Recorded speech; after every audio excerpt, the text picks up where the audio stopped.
Bonjour tout le monde, bienvenue sur ma chaîne YouTube. Aujourd'hui, on va continuer avec la série de vidéos à propos de l'application qui est Wireshark. Aujourd'hui, je vais essayer de vous montrer comment filtrer les données avec Wireshark. Comme si vous vous rappelez, lors de la précédente vidéo, je vous ai dit que si vous faites une capture avec Wireshark, vous allez vous retrouver avec une tonne d'informations. Donc, ces informations, en quelque sorte, ils vous sont utiles, mais pour mieux être plus efficace, vous aurez besoin de filtrer ces informations pour, en quelque sorte, obtenir ce qui vous intéresse. Donc, c'est la raison pour laquelle je fais cette vidéo, pour vous montrer comment faire le filtrage de manière très efficace avec Wireshark. Donc, pour ne pas tarder, on va essayer d'aller rapidement sur la page suivante de la présentation. Comme si vous vous rappelez, lors de la vidéo précédente, je vous ai dit qu'il existe deux façons de filtrer. Il y a ce qu'on appelle le filtre de capture et le filtre d'affichage. Le filtre de capture, on le fait avant qu'on effectue la capture. C'est au moment du démarrage de la capture en quelque sorte, qu'on va dire à notre application qu'on veut capturer certaines données spécifiques. Tandis que le filtre d'affichage, ça on le fait une fois que la capture est finie. À partir des données qu'on a eues avec cette capture, c'est en ce moment qu'on fait le filtre d'affichage. Donc, il faudra savoir faire la part des choses entre ces deux façons de filtrer avec eux.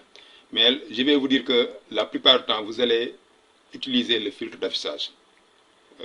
D'après mon expérience, le filtre d'affichage, je vous conseille même d'utiliser ça parce qu'avec le filtre de capture,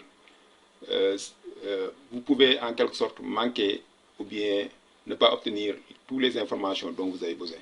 Parce que vous pouvez faire capture, par exemple, du protocole TCP, filtrer la capture avec seulement le protocole TCP, tandis que peut-être au niveau de des informations dont vous avez besoin, peut-être que vous avez besoin d'autres protocoles, d'autres protocoles qui ne sont pas seulement TCP. Donc ça aussi, il faut bien le comprendre. Donc pour ne pas tarder, on va essayer rapidement d'aller d'ouvrir l'application Wireshark. Je vais aller sur le bouton de démarrage. Je vais ouvrir l'application Wireshark pour vous montrer. Premièrement, je vais vous montrer le filtre de capture. Le filtre de capture. Voilà. Une fois que vous démarrez l'application, comme vous le voyez ici, là où c'est écrit capture, c'est sur cette barre-là que vous allez mettre le filtre. Maintenant, les syntaxes. Avec Wireshark, je ne vais pas passer mon temps à vous énumérer les syntaxes que vous allez utiliser.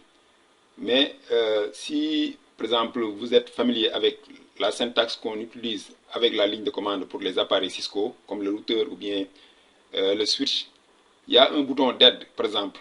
Il y a, par exemple, ce qu'on appelle en anglais le question mark ou bien le point d'interrogation que vous pouvez utiliser pour, en quelque sorte, à chaque fois que vous avez besoin d'un syntaxe que vous ne connaissez pas, d'utiliser ce point d'interrogation. De la même manière avec Wireshark, avec ici le filtre, quand vous commencez à taper par exemple un protocole, parce que le filtre, la plupart du temps, si on retourne ici sur la présentation, je vais essayer de vous montrer ici sur la présentation, comme je l'ai dit, le filtrage, la plupart du temps se fait par protocole. Donc, on se base sur le protocole. Par exemple, on va filtrer des données, par exemple, qui sont seulement en relation avec TCP, ou bien des données qui sont en relation avec UDP, ou bien quelque chose comme ça. C'est comme ça qu'on filtre en quelque sorte les données. Parce que s'il y a un problème au niveau du réseau, on sait que le problème c'est lié au protocole TCP, on va seulement se focaliser sur le protocole TCP. Si on sait que le problème c'est lié au protocole UDP, on va se concentrer sur le protocole UDP, et ainsi de suite, ainsi de suite. Donc, c'est la raison pour laquelle, lors de la vidéo précédente, je vous ai dit qu'avec Wireshark, vous aurez impérativement besoin de connaître les protocoles, comment ces protocoles fonctionnent, en premier lieu, avant d'utiliser ce logiciel qui est Wireshark. Parce que si vous ne connaissez pas le fonctionnement ou bien les fondements de base de ces protocoles, ce n'est pas la peine de perdre votre temps, excusez-moi du terme comme je l'ai dit, mais ce n'est pas la peine de perdre votre temps avec Wireshark parce que ça ne vous sera pas utile. Donc ici, on va, par exemple, essayons de dire qu'on va essayer de filtrer uniquement les paquets qui sont en relation avec TCP. Vous allez taper, vous voyez, une fois que vous commencez à taper TCP, il vous guide, par exemple, pour vous dire que vous pouvez utiliser ces syntaxes-là. Par exemple, on peut dire TCP port HTTP. Ça, ce que ça signifie, cela veut dire on peut utiliser TCP port HTTP. Cela veut dire TCP seulement qui utilise l'application HTTP. Cela veut dire le port de HTTP, c'est port 80. Ça, je pense que vous le connaissez. Donc, si on fait ça, ça va nous montrer seulement ce qui est en relation avec TCP port HTTP. Mais moi, je vais être plus gourmand, ou bien je vais demander TCP dans sa généralité, parce que si je dis HTTP, peut-être je peux ne pas obtenir toutes les informations dont j'ai besoin. Donc, je vais dire TCP. Une fois que vous dites ça, vous allez choisir la carte de réseau sur laquelle vous voulez faire la capture, comme je vous l'ai montré lors de la vidéo précédente. Je vais prendre cette carte de réseau qui s'appelle connexion réseau sans fil. Donc, c'est cette carte que j'utilise. Une fois que je clique, je fais double-clic, vous voyez que automatiquement, les paquets commencent à arriver. Je vais même essayer d'ouvrir ici le navigateur Firefox pour être plus efficace. Je vais essayer d'aller par exemple sur le site de cisco.com, comme vous le voyez ici. Voilà, je vais essayer d'ouvrir, comme ça on va générer beaucoup plus de trafic, comme vous le voyez. Vous voyez, et puis je vais essayer d'arrêter la capture. Vous voyez, j'arrête la capture. Excellent. Maintenant, vous voyez, normalement, tous ces paquets qu'on va obtenir sont des paquets qui sont en relation avec TCP. Vous voyez, lorsque je vous ai expliqué lors de la vidéo précédente, cette colonne-là, ça signifie, par exemple, cette colonne, ça signifie TCP. Vous allez dire qu'on a eu ICMP V6, ICMP V6, mais quand je clique ici, là, quand je clique ici dedans,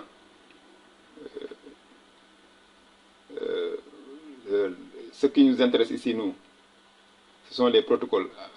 Je pense que le filtre n'a pas bien fonctionné. Attends, je vais essayer de revoir ça. Je vais essayer de fermer. On va essayer de revenir encore sur Wireshark. Parce que quand je choisis le filtre, je choisis TCP. Et puis je viens ici sur réseau local. Voilà, je dois choisir la carte en premier lieu avant d'écrire TCP. C'est la raison pour laquelle le filtre n'a pas marché. Vous voyez, vous allez choisir la carte, sélectionner la carte et puis écrire TCP. Maintenant, je vais faire double-clic. Vous voyez, comme ça, vous voyez, excellent. Donc, je vais essayer maintenant d'arrêter la capture. Vous voyez que uniquement ici, on a TCP. Vous voyez, TCP. Il y a d'autres protocoles. Vous allez vous poser la question, par exemple TLS. Mais TLS, ça, c'est un protocole qui est en quelque sorte au-dessus de TCP. Parce que c'est un protocole qui utilise TCP. C'est la raison pour laquelle on écrit TLS. C'est un protocole de sécurité. Je vais en revenir dans d'autres vidéos pour vous expliquer comment ce protocole ça fonctionne. Mais c'est un protocole qui utilise, parce que vous voyez ici, il dit ici TCP. Au niveau de la couche 4 du modèle ici, quand on regarde les détails du paquet, vous voyez, c'est comme ça. Donc tout ça là, ce sont des paquets qui contiennent en quelque sorte TCP. Donc c'est la raison pour laquelle uniquement on va se focaliser. Quand on fait le filtre avec le filtre de capture, on va en quelque sorte obtenir les informations avant qu'on démarre la capture. On va spécifier à l'application que on veut obtenir par exemple les informations qui sont en relation avec le protocole TCP, comme vous le voyez sur cet exemple. Donc maintenant, ça c'est le filtre avec capture, le filtre de capture. Donc maintenant, on va essayer de venir pour le filtre d'affichage, pour le filtre on va essayer de démarrer Wireshark. Pour le filtre d'affichage, vous allez faire la capture en premier lieu. Par exemple, vous faites la capture. Ici, on va essayer de commencer la capture. Ici, vous n'avez pas besoin de taper rien sur cette barre parce que ça, c'est pour le filtre de capture, comme je vous l'ai déjà expliqué. Maintenant, pour le filtre d'affichage, vous allez faire la capture. Après la capture, vous allez maintenant entamer le filtre d'affichage parce que ce sont les données qui sont affichées après la capture. C'est à partir de ces données que vous allez faire le filtre. Donc, je pense que vous me comprenez bien. Donc, je vais faire un double clic ici sur ma carte de réseau, comme vous le voyez ici, connexion réseau local, sans fil. Voilà, maintenant, Vous voyez, je vais essayer même d'ouvrir d'autres sites. Je vais essayer d'aller sur, par exemple, Wikipédia. D'accord. Je vais essayer d'aller sur ce site-là. C'est seulement pour générer du trafic. Vous voyez, le trafic est en train de générer. On a généré quelques trafics ici, là. Voilà. Maintenant, je pense que... on va essayer de dire français ici pour encore générer beaucoup plus de trafic. Voilà. Voilà, on a assez de trafic. Maintenant, je vais essayer de... Vous voyez, si vous regardez ici sur en bas ici, là, vous voyez que il vous donne maintenant le nombre de paquets qui a été affiché. Par exemple, vous voyez, on a obtenu, par exemple, on a obtenu, je pense, 1646 paquets. Vous voyez. Voilà, à partir de ces paquets-là, à partir de ces paquets que vous voyez ici, vous voyez, il y a DNS, il y a tout ça là. Maintenant, c'est à partir de ces paquets que vous allez commencer à faire le filtre. Voilà, on a ici, par exemple, on veut filtrer, par exemple, les paquets DNS. Vous allez taper DNS. Mais comme je vous l'ai dit aussi, ce qui est intéressant, quand vous commencez à taper, automatiquement, l'application vous donne une indication. Par exemple, il va essayer de vous proposer des syntaxes. C'est la raison pour laquelle je vous ai dit, je n'ai pas besoin, parce qu'il y a plusieurs syntaxes que vous pouvez utiliser avec Wireshark, mais je vous laisse à vous-même essayer de faire vos propres recherches ou bien de faire votre propre documentation à propos de ça. Mais ce qui est fondamental, c'est que c'est la connaissance des protocoles. Parce que si vous connaissez les protocoles, la syntaxe, c'est facile à maîtriser. La syntaxe pour faire le filtre là, c'est pas quelque chose de compliqué. Bien qu'il y a beaucoup de combinaisons que vous pouvez faire avec ces syntaxes, mais je vous laisse faire vos propres recherches à propos de ça.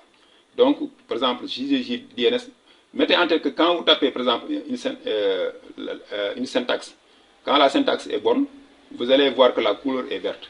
Maintenant, quand la syntaxe, par exemple, n'est pas bonne, comme j'ai écrit ici DN, la couleur, vous voyez que c'est couleur rouge, comme vous le voyez ici. Donc, quand je dis DNS, et puis vous cliquez sur le bouton d'entrée, quand on clique sur le bouton d'entrée, il va nous montrer seulement le protocole DNS, comme vous le voyez ici. Donc, vous allez travailler maintenant sur ce protocole. Si le problème est en relation avec le protocole DNS, en ce moment-là, vous aurez la possibilité de regarder ces paquets et essayer de situer le problème. Parce que à partir de 1646 paquets, vous voyez, maintenant les paquets qui sont affichés ne sont que seulement 123. Ça permet de réduire en quelque sorte la taille, le nombre de paquets que vous avez obtenus au début de la capture, pour en quelque sorte réduire ça, pour vous donner seulement les paquets dont vous avez besoin, ou bien les paquets qui vous intéressent. Donc c'est ça l'utilité du filtre. Et puis comme je vous l'ai dit, le filtre, vous ne pouvez pas utiliser Wireshark sans utiliser le filtre, parce que c'est ce filtre-là qui va vous permettre en quelque sorte de non seulement d'obtenir les informations qui vous intéressent, mais de mieux faire votre dépannage ou bien de mieux contrôler votre réseau informatique. Donc grosso modo, c'était ça l'objectif de cette vidéo. Il y a une petite, par exemple, une petite parenthèse que je voulais ouvrir. Par exemple, vous pouvez capturer, maintenant pour supprimer le filtre là, ou bien pour revenir au point de départ, vous cliquez sur ce croix là. Maintenant, on va obtenir les paquets, tous les paquets qu'on a eu dans la capture, une fois qu'on ferme en quelque sorte le filtre. Donc ici, vous voyez que ici, j'avais dit que, par exemple, ma machine, l'adresse IP de ma machine, c'est 192.168.1.105. Voilà, qui se communique avec tous ces appareils-là, comme vous le voyez. Mais lors de la vidéo présente, je vous ai montré une autre adresse qui n'est pas en quelque sorte mon adresse IP. Par exemple, à savoir le 100... attends, je vais essayer de voir si j'ai une adresse qui est sur mon réseau local qui n'est pas le mien. Qui n'est pas la mienne, je n'ai pas ça, mais je voulais vous dire que vous pouvez capturer, par exemple, des informations, non seulement avec mon ordinateur, mais des informations avec les autres appareils qui sont sur le réseau local. Maintenant, pour faire ça, là, avec Wireshark, vous pouvez venir ici sur Capture, pour paramétrer ça. Vous allez sur Options. Quand vous venez sur Options, là où c'est écrit promiscuité, vous voyez que c'est coché. Donc ça me permet en quelque sorte, non seulement de capturer les informations, la communication qui se déroule entre mon ordinateur avec les autres appareils, à savoir avec les autres appareils sur Internet ou bien les appareils qui sont sur le réseau, mais aussi ça permet de capturer les informations ou bien les communications qui se trouvent avec les communications des autres appareils qui sont sur mon réseau local. Donc c'est ça l'avantage. Donc de promiscuité. Si vous ne voulez pas de ça, vous pouvez décocher ça. Par exemple, je peux venir ici sur cette carte réseau que j'utilise. Vous décochez ça. Quand vous décochez ça, vous n'aurez pas,